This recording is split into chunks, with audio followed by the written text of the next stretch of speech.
Та урт ажлын цагаас болоод туйлдаж ядарч байж болох юм. Бүтээн өсгөх төсөл номын зохиолч Крис Бэйли бүтэн жилийн турш бүтээмжийг хэрхэн өсгөх талаар бүхий л хаакууд буюу аргуудыг туршиж үзжээ. Ингэснээр та хүнд хэсгийг нь алгасч шалгарсан аргуудыг хэрэгжүүлэх боломжтой юм а. Тэр танд цаг хугацаа, эрч хүч, анхаарлаа хэрхэн удирдахыг заа. Хэрэггүй ажлуудаа орхиод жинхэнэ ажлаа илүү хурдан дуусгаж сур. Цагийг үр дүнтэй зарцуулж сурцгаая. Сатаарлыг шургуулганд хий. Гар утасны хуванцар ирмэг түүний алганд шигдэнэ. Тэр 10 минутын дотор 5 дахь удаа имэйлээ рефреш хийж байлаа. Болд утсаа ширээн дээрээ шидэж ядарсан нүдээ нухлав. Тэр тайлангаа үдээс өмнө дуусгах ёстой юм. Тэр хоосон документ нэгээд ганц өгүүлбэр бичлээ. Гэнт ширээн дээр зөөлөн чичиргээ мэдрэгдэж түүний анхаарлыг хар дэлгэц рүү буцаан татлаа.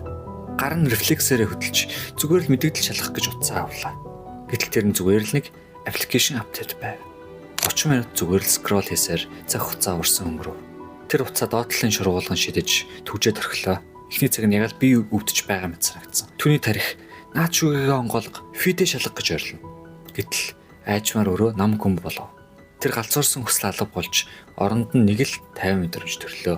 Түүний хуруунууд тогтмол хэмнэлээр кейбордыг төвшинэ. Шургуулган онгоолгоход тайл нь аль хэдийн дууссан. Дэлгэц хүртэл өдөртөө харагдаж байлаа. Олон зүйлийг зэрэг хийхийн сөрөгнөлөө.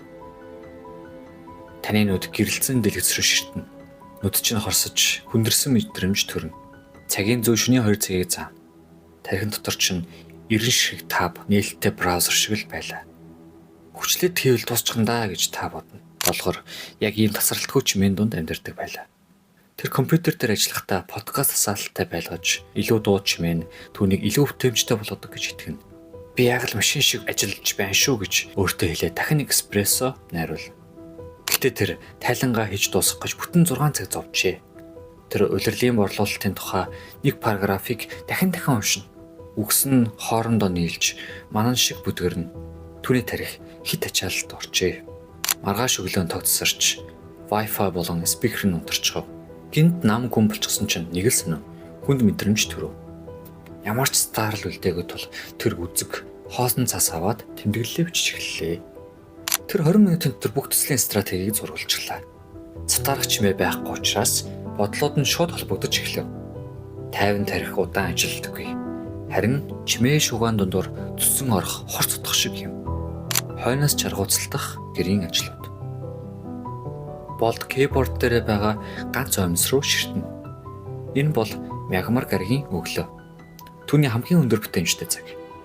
Тэр чухал бизнесийн санал бэлдэх ёстой ажээ. Гэтэл тэр угаалгын өрөө рүү явж угаалгын машинаа асаагаад бодлынхон урсгалыг алдчихав.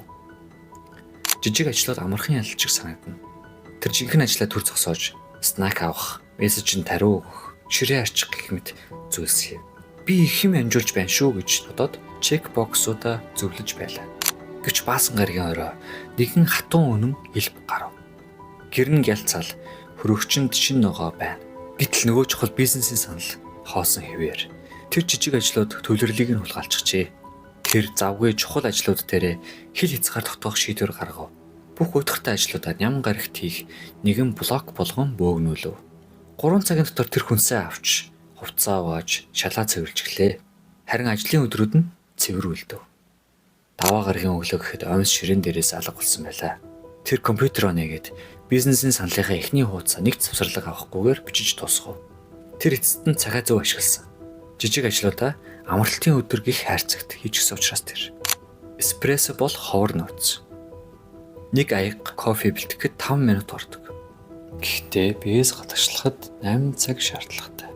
Болд инбокс дахь ажлаа дуусгахын тулд өдөрт 3 аяг кофе уудаг байв. Хар кофе нь яг л аврах зав шиг санагдав. Өглөөнөөс орой хүртэл тасралтгүй. Гэвч 3 цаг өнгөрөхөд тархин шавар шиг хүндэрнэ. Тэр дахин нэг аяг эспрессо ууж төсвийн тайлан дээр ажиллана. Яг одоо хүртэл ядарсан мэдрэмж төрнө гэж бодно. Төр зургийн ирч хүч, үргэлжилсэн ядралт. Эспрессо тасралтгүй ууснаар түүний байгалийн хэмнэл нь алдагджээ. Унтах нь шөнө бүрийн тэмцэл болов. Өдөр тутмын сэргээш нь өөрөө ядаргааны үндсэн шалтгаан болсон байлаа. Болд өөрчлөлт хийхээр шийдвэр гаргав. Тэр кофег байнгын дадал биш, харин ховор нөөц мэт ашиглаж эхэллээ. Өглөөс ирээд шот кофе уухаа болж 2 цаг хүлээдэг болов. Ингэснээр тарих өөрөөрөө сэргэх боломжтой болж буй хэрэг юм аа. Сүүлийн аяг кофегоо хамгийн хэцүү ажлынхаа өмнө хэрэглэхээр болов. Хэцүү ажилдаа тааруулж кофе уух нь түүний анхаарлыг 2 дахин нэмэгдүүлж сандралыг нь багасгажээ. Тэр сэргээшин живхээ болж харин төвлөрлийн давлгааг хөлөглөж эхлэв. Тархины шуурхай санах хойно гацалт. Офисын гэрэл онторч зөвхөн дэлгэцний хөтөн гэрэл өлдөв. Болд нүдээ нухаж анивчж буй курсор руу ширтэн. Түүний толгойд бичигдээгүй имэйлүүд, гэрт нэвдэрсэн угаалтур гээд олон зүйл хэргэлдэнэ. Тэр бизнес саналынхаа эхний слайдыг бичгийг оролдлоо. Гэвч бичих гэж оролдох болгонд шинэ бодлууд орж ирнэ. Сүү авах хэрэгтэй, ээж рүү залгах ёстой гэх мэт. Түүний толгой яг л дуучмээ ихтэй хөглөрсөн өрөө шиг санагдана. Энэ олон бодлоотой зурлах нь түүний эрч хүчийг шавхаж байлаа.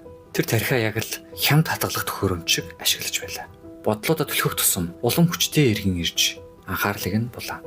Тэгэд болд шургуулхнаасаа хоосон дэвтэр гаргаж ирэв. Тэр ажлаа төр зогсоож толгойд нь байсан бүх бодлоо бичиж эхэллээ. Гэртээ авах хүнс, сангийн асуудал, мессежүүд гээд бүгдийг нь цаасан дээр болгов. Ашгүй тархин доторх нөгөө дуучмаа алга боллоо. Бодлуудаа бүгдийг нь цаасан дээр болгоход оюун бодол нь тавширчээ. Тэр дэлгэц рүү буцан төвлөрлөө. Нүд өрөмхийн зур кейборд дээр ажиллаад ажлаа 10 минутын дотор л дуусгаж чадчихжээ. За бичлэгийн төгсгөлд бяцхан зар оруулаад энэ удаагийн дугаараа өндөрлөё. Хүмүүсийн сайн мэддэг Siemens гээд тусны шүүгч байдаг. Тэрний фильтр запаснуудыг маш боломжийн үнээр Gmall гээд онлайн дэлгүүр оруулж ирж байгаа юм лээ. Та хэрвээ сонирхож байвал description хэсэгт байгаа линкээр ороод мэдээлэл аваарай. Тэгээд бичлэг таалагдсан бол лайк дараад subscribe хийгээрэй. Бичлэгээс аль санаа нь танд хамгийн хэрэгтэй санагдсанаа сэтгэл хэсэгт бичиж оруулахыг хүсэж байна. Тэгээд дараагийн дугаар хүртэл баяртай.